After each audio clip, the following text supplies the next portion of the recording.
just so happens that as Psalm 46 through 48 unfold, we find the very answer, an intervention of Yahweh to save Israel in Psalms 46 to 48. And the way that the Lord does this is He becomes no longer distant, and Israel's no longer wondering if God will help her, as was mentioned in those Psalms, but now He is a very present help, on the very earth help to Israel, who is surrounded in Psalm 46 by raging nations. And the way that God ultimately delivers her is through the uttering of His voice that results in an earthquake that the earth has never known, which seems to be equivalent to the great earthquake mentioned in Ezekiel 38 and 39, as well as Zechariah 14 and Joel 3, and perhaps the actual equivalent of the earthquake in the final bowl of Revelation 16, when the great 100-pound hailstones mingled with fire are hurled to the earth that results in this great shaking. And the reason why we guess that is because in Psalm 46,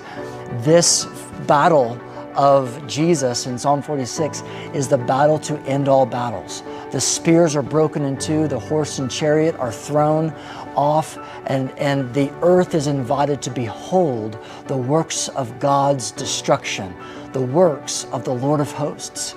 And the result of this ultimately is in Psalm 47, when the nations come,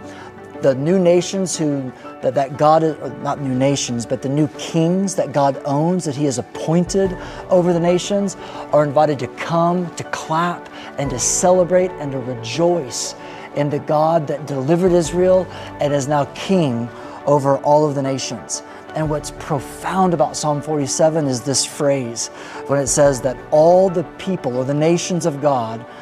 are assembled as the people of Abraham. In other words, the non-Israelite nations are included in the one people of God in that time of the millennium after Jesus delivers Israel in Psalm 46. And then Psalm 48 is this glorious psalm that depicts Israel now no longer surrounded by the rage of nations, but surrounded by the glorious city on earth where Jesus lives and is magnified in the inner sanctum of the millennial temple. Because He has successfully delivered, the city has shown Himself as a refuge, as mentioned in Psalm 46. So now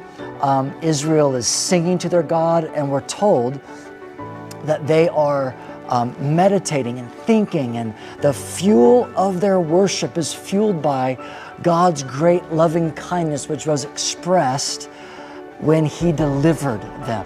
at His second coming. And now the nations at the end of Psalm 48 are exhorted to note this great mountain city and this temple's impenetrable towers and ramparts and citadels, all military infrastructure that looks and sends the signal that this city cannot be taken, which presumably is mentioned to emphasize that this city cannot be overthrown regardless of how great a number, even if a number of enemies surrounded the city as the sand of the sea, this city cannot be taken, which perhaps can point to Revelation chapter 20, verses 8 and 9.